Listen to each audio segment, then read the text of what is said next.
in parliament. And so these guys, their arrogance has reached, you know, and I don't know what we can call that level. Is unimaginable, and we cannot leave them like that. We cannot leave them like that. They have to understand that we were watching them as they were talking crap. Itumbi has to understand, and David D has to understand that they are part. They are part of the problem. They have fueled our anger because we are wondering, who the fuck do you think you are to talk to us like that?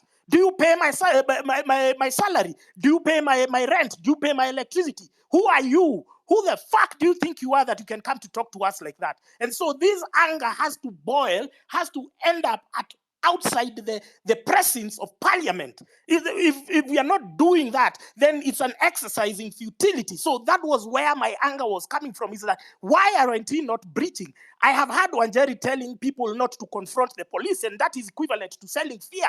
We need to confront them because they are, first of all, not supposed to be there. Their work is to be guarding protesters. They are not supposed to be shooting at anyone. Everyone should be confronting the police nearest to them. We cannot be selling fear to these young ones because that's the same fear that has been sold to us since time immemorial. It has been sold to us by our teachers, by our parents, by religious leaders, and that is what we are doing away with. We have been saying that in 2027 elections, what we are going to do is not even negotiable. We are blocking them from accessing any polling station. We are going to hide their IDs. We are going to do everything within our power because these boomers, we know them. Once it gets to 2027, they'll start shifting their mindsets and narratives, and then they'll start saying, oh, we are better the devil you know than the angel you don't.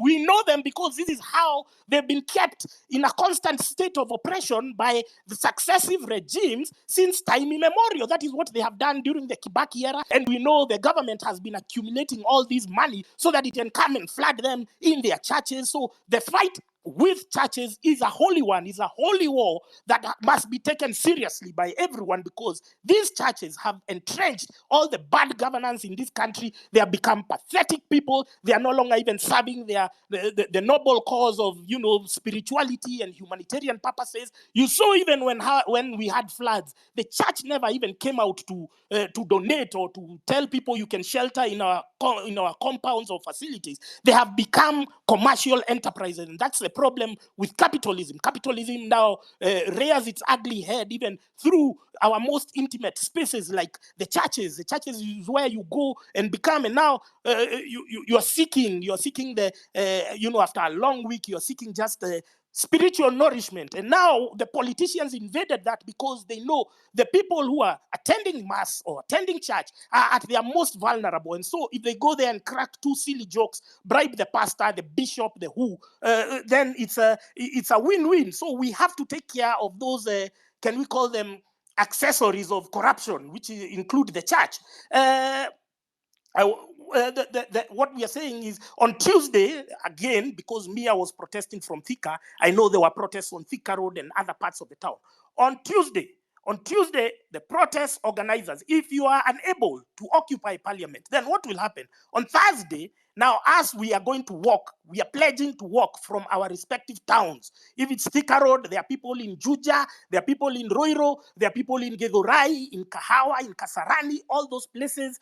We are going to now, all of us, march to CBD. If you are unable to occupy parliament on Tuesday, that is a promise I am giving you. We are going to walk ourselves. We come there to, number one, to marshal your numbers, to boost your numbers. And because now this Nairobi at the end of the day is the epicenter of the country. 70% of the country's GDP operates in Nairobi. So Nairobi is the seat of power. Nairobi is the home of parliament. It's where all the chief justice and everyone. So it is important that we join you, and we hope to join you on Thursday.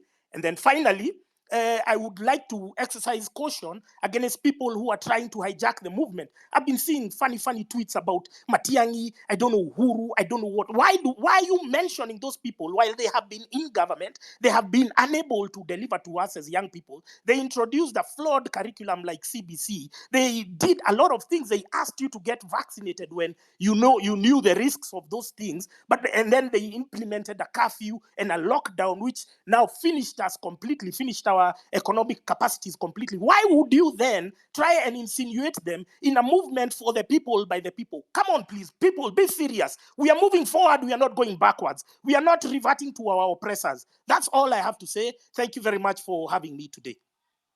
Thank you, Gaido. Maybe allow to respond to Gaido, please. Just Kidogo and Jerry.